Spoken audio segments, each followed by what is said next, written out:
Hai semuanya, kalian masih ingat ukuran pemusatan rata-rata, modus, dan median data tunggal? Tapi, jika kita diberikan datum yang cukup banyak atau datanya sudah dikelompokkan, bagaimana ya menghitung rata-rata, modus, dan mediannya? Misalnya ada tabel usia 50 orang terkaya di Indonesia. Berapa ya rata-rata usia mereka? Paling banyak usia berapa ya? Yang paling tengah usianya berapa? Yuk kita cari tahu.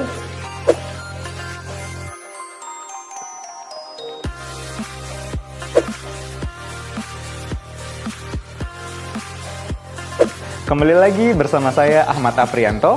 Kali ini kita akan belajar statistika data berkelompok mengenai rata-rata, modus, dan median.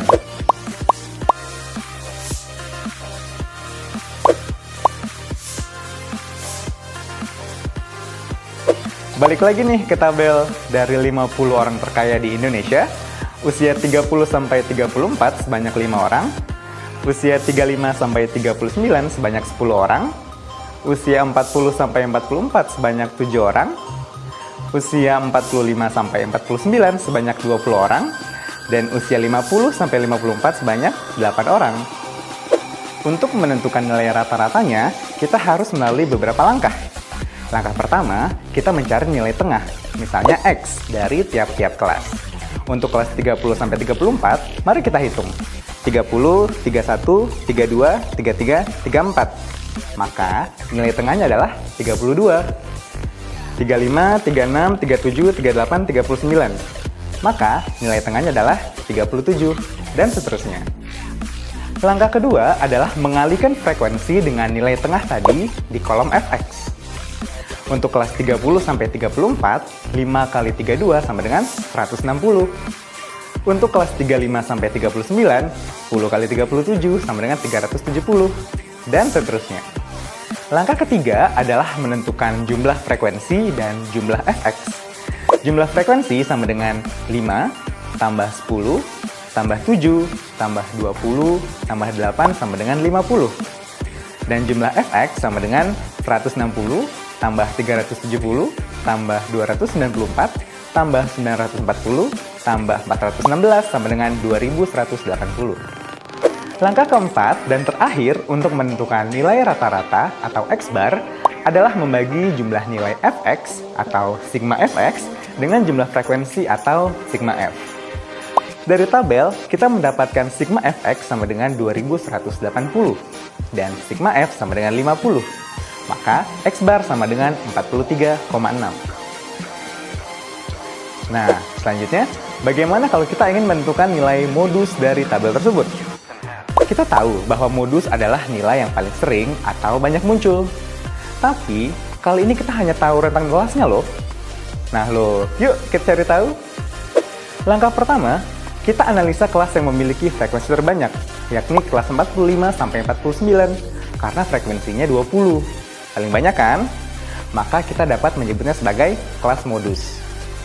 Langkah kedua, kita tentukan batas bawah kelas modus, misalnya L.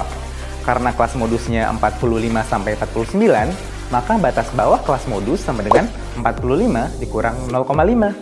Maka L sama dengan 44,5. Langkah ketiga, kita tentukan panjang kelas modus, misalnya P. Karena kelas modusnya adalah 45, 46, 47, 48, 49, maka P sama dengan 5. Langkah keempat, kita tentukan D1, yakni selisih frekuensi kelas modus dengan kelas sebelumnya. Karena frekuensi kelas sebelumnya sama dengan 7, maka selisihnya adalah 20 dikurang 7 sama dengan 13. Jadi D1 sama dengan 13. Langkah kelima, kita tentukan D2, yakni selisih frekuensi kelas modus dengan kelas setelahnya. Karena frekuensi kelas setelahnya sama dengan 8, maka selisihnya adalah 20 dikurang 18 sama dengan 12. Jadi D2 sama dengan 12. Langkah keenam dan yang terakhir adalah kita substitusikan L, P, D1, dan D2 ke dalam rumus modus seperti di samping ini. L sama dengan 44,5. P sama dengan 5, D1 sama dengan 13, dan D2 sama dengan 12. Perhatikan uraian berikut ini ya. Jadi, modus sama dengan 47,1. Bagaimana? Mudah bukan? Sekarang, yang terakhir nih, median. Bagaimana caranya menentukan nilai tengah dari data berkelompok ya? Langkah pertama, kita akan menentukan frekuensi kumulatif. Misalnya FK. Untuk kelas 30-34, frekuensi kumulatif sama dengan 5. Karena tidak ada kelas sebelumnya. Jadi, 5 tambah 0 sama dengan 5. Untuk kelas 35-39, frekuensi kumulatif sama dengan 15. Karena 10 tambah 5 sama dengan 15. Untuk kelas selanjutnya, frekuensi kumulatif sama dengan 7 tambah 10 tambah 5 sama dengan 22. Dan seterusnya. Langkah kedua, kita tentukan data median. Karena frekuensinya sama dengan 50, maka nilai tengahnya ada di antara data ke-25 dan 26. Langkah ketiga, kita analisa kelas yang terdapat data ke-25 dan ke-26 dari frekuensi kumulatif. Kita dapat melihat bahwa data ke-25 dan ke-26 sama-sama berada di kelas 45 sampai 49.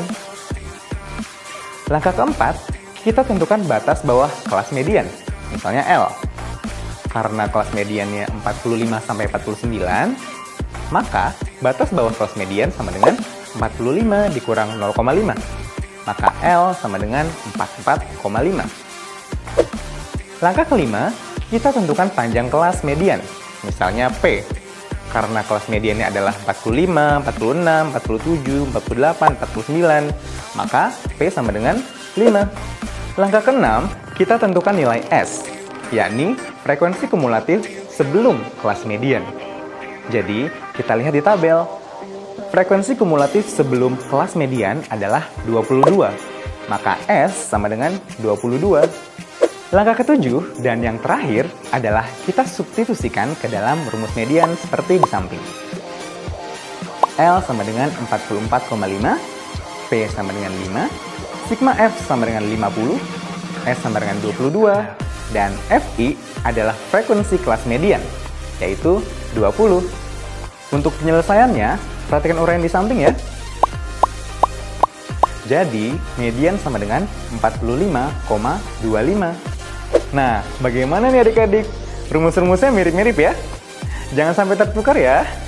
Jadi, rata-rata usia dari 50 orang terkaya di Indonesia berapa ya tadi? Ya, benar sekali, 43,6 tahun. Lalu, yang paling banyak usia berapa ya tadi? Benar sekali, 47,1 tahun. Sedangkan yang di tengah-tengah usia berapa? 45,25 tahun. Wah, seru sekali ya. Tapi ingat ya, angka-angka tersebut hanya perkiraan secara matematis. Baiklah, kalau begitu, sekian dulu ya pembelajaran kita hari ini. Untuk selanjutnya, saya sarankan kalian untuk mempelajari bagaimana cara menentukan kuartil pada data berkelompok.